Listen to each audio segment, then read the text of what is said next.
जय हिंद दोस्तों। ऐसे कई सारे शब्द हैं जो कि समाज में लगातार इस्तेमाल किए जाते हैं। जैसे आप देख रहे हैं भंगी, नीच, भिखारी, इन सभी शब्दों का आपने कहीं ना कहीं सुना होगा इन चीज़ों को। इस तरह से लोग जो है इन शब्दों से एक दूसरे को जो है नीचा दिखाने का प्रयास करते हैं। कई तरह के ऐसे शब्द आपको समाज में मिल जाएंगे। इसी के ऊपर राजस्थान हाईकोर्ट में एक मामला आया और उस राजस्थान हाईकोर्ट ने क्या कहा है, वो केस का नाम क्या है और तमाम तरह की जानकारी जो है हम लोग इस वीडियो के अंदर समझने वाले हैं। तो नमस्कार, मैं हूं चंदन सिंह और टेक्स्ट बुक जुडिशरी में आप सभी दर्शकों का मैं स्वागत अभिनंदन करता हूं। दोस्तों, भंगी, नीच, भिखारी, मंगनी ये जाति के नाम नहीं है, ये राजस्थान उच्च न्यायालय ने कहा है और एसटी/एससी एक्ट अधिनियम का मामला को खारिज कर दिया है। तो इस केस का नाम क्या है दोस्तों? तो इस केस का नाम है अचल सिंह और अन्य बनाम राजस्थान राज्य और अन्य। ये मामला है और इस मामले के अंदर हुआ क्या है और क्यों आखिर जो है राजस्थान उच्च न्यायालय ने अ, मामले को खारिज कर दिया, इसको समझते हैं। चलिए, तो देखिए दोस्तों, राजस्थान उच्च न्यायालय ने कहा कि जो भंगी है, नीच है, ये जो शब्द हैं, ये शब्द जो है जाति सूचक शब्द नहीं है। राजस्थान हाईकोर्ट ने ये बात कहा। राजस्थान उच्च न्यायालय ने एसटी/एससी एक्ट जो है उसके तहत जो है 4 याचिकाकर्ताओं पर लगे आरोप को खारिज कर दिया। अब समझते हैं मामला क्या है। तो आरोप क्या लगा था? जो 4 व्यक्ति थे, वो 4 व्यक्ति पर आरोप ये था कि उन्होंने जो लोक सेवक यानी कि गवर्नमेंट ऑफिसर, पब्लिक सर्वेंट जो था, उसको अतिक्रमण निरीक्षण के दौरान भंगी, नीच, भिखारी और मंगनी जैसे शब्द से कहा, उसको पुकारा गया। यानी कि जो पब्लिक सर्वेंट अपना पब्लिक ड्यूटी करने के लिए गया था, उसको इन 4 लोगों ने इस तरह से इन शब्दों का उपयोग करके उसे जाति सूचक बनाने का कोशिश किया। अब याचिका का दावा क्या था?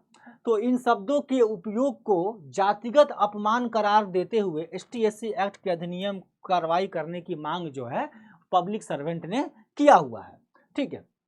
अब न्यायालय ने क्या तर्क दिया? न्यायालय ने कहा कि शब्द का जाति संगत संदर्भ नहीं है। अदालत ने कहा कि भंगी, नीच आदि जाति की कोई नाम नहीं है, कोई भी ऐसी जाति का नाम जो है भंगी और नीच नहीं है।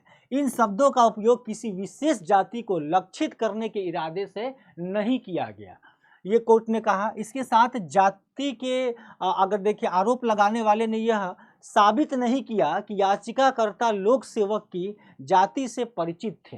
ये भी एक बात रहा, कोर्ट के अंदर बातें आई। इसके साथ जो अदालत ने यह पाया कि याचिकाकर्ता का उद्देश्य जो है लोक सेवक जो पब्लिक सर्वेंट है उसकी माप प्रक्रिया का विरोध करना था, न कि उसकी जाति के आधार पर अपमान करना था।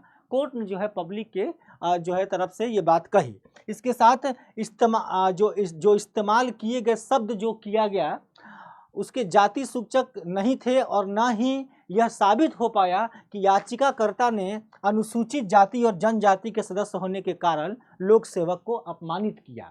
यानी कि जो पब्लिक सर्वेंट था, उनको जो शब्द बोली गई उसको जाति सूचक कोर्ट ने नहीं माना। ठीक है। इसके साथ अंतिम निर्णय कोर्ट ने क्या दिया? एसटी/एससी एक्ट के अधिनियम के तहत अगर देखें तो अदालत ने यह स्पष्ट किया कि अधिनियम का जो ये एक्ट है, एसटी/एससी एक्ट है, उसका उपयोग जो है वो केवल और केवल स्पष्ट जातिगत भेदभाव और अपमान की स्थिति में हो सकता है। महत्वपूर्ण संदेश यह है, यह निर्णय न्यायालय की दृष्टि से स्पष्ट करता है कि जो एसटी/एससी एक्ट का जो अधिनियम का दुरुपयोग है उसको रोकने के लिए इसे सही संदर्भ और साक्ष्यों के साथ जो है वो लागू होना चाहिए। ठीक है। तो ये सारी जो है बातें रही इसके अंदर। अब समझते हैं थोड़ा सा कि पूरी घटना को समझ लेते हैं कि इस केस के अंदर क्या क्या घटनाएं हुई थी।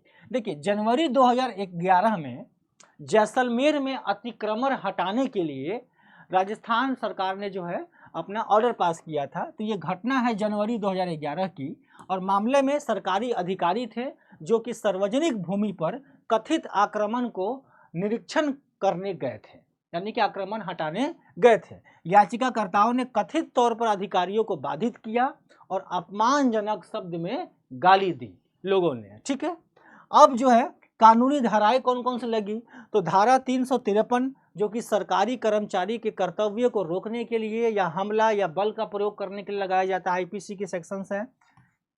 धारा 332 लगाया गया, सरकारी कर्मचारी को चोट पहुंचाना, और धारा 34 लगाया गया, सामान्य इरादा, कॉमन इंटेंशन। ये 4 जो है सेक्शंस जो है वो लगाए गए। इसके साथ ST/SC एक्ट के अधिनियम के अंदर धारा 3 यानी कि धारा 3 का एक फर्स्ट क्लॉज के अंदर सब क्लॉज जो 10 है उसके अंदर जो है सार्वजनिक स्थान पर अपमानित करना, ये जो है सेक्शन भी लगाया गया। ठीक है, अब याचिकाकर्ता की जो याचिकाकर्ता था उसके वकील ने क्या कहा कि ST/SC एक्ट के अधिनियम के आरोप में सबूतों की कमी है, आरोप लगाने वाले की जाति की जानकारी का अभाव है, कोई स्वतंत्र गवाह मौजूद नहीं है, घटना सार्वजनिक रूप से होने का कोई प्रमाण नहीं है। तो ये सारा जो है आरोप लगा है। इसके साथ न्यायालय ने अपने टिप्पणी, जैसा मैंने आपको बताया कि घटना में कोई स्वतंत्र गवाह नहीं था, आरोपी के जाति का कोई संदर्भ नहीं था, केवल मुखबिर और उसके सहयोगी ही गवाह थे।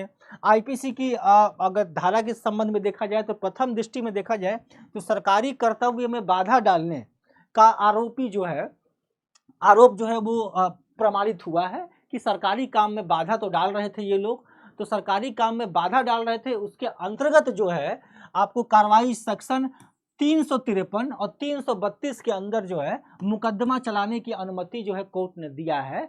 ST/SC एक्ट को जो है इसके अंदर जो है शामिल नहीं किया, यानी कि ST/SC एक्ट को जो है जो सेक्शन इसके अंदर शामिल किया गया उसको खारिज करके बाकी आईपीसी की धाराएं जो है वो लागू रहेंगी, ऐसा कोर्ट ने जो है राजस्थान हाई कोर्ट ने इसमें जजमेंट दिया है। तो ये आशा करता हूँ ये पूरी जानकारी आपको, ये पूरा केस समझ में आ गया होगा कि ये केस क्या है। और आपको इसका PDF चाहिए तो मेरे साथ टेलीग्राम चैनल पे जुड़ जाइए, चंदन सर टेक्स्ट बुक, या आप सर्च कीजिए, मेरे साथ जुड़िए, और कई तरह के PDFs जो करंट अफेयर से संबंधित हैं वो मैं यहाँ पे आपको देता जाऊँगा। और यूपी जुडिशरी भी आ चुका है, तो यूपी जुडिशरी के लिए भी तैयारी में स्टार्ट करवाऊँगा, जिसमें आपको करंट अफेयर्स और जो भी GK से संबंधित चीज़ें होंगी वो सारी आपको जो है यहाँ पे उपलब्ध कराऊंगा, लॉ के भी सब्जेक्ट उपलब्ध कराऊंगा। तो आशा करता हूं कि आज का ये लेक्चर पसंद आया होगा। नेक्स्ट लेक्चर में फिर मिलूंगा मैं आपसे, तब तक के लिए जय हिंद, जय भारत।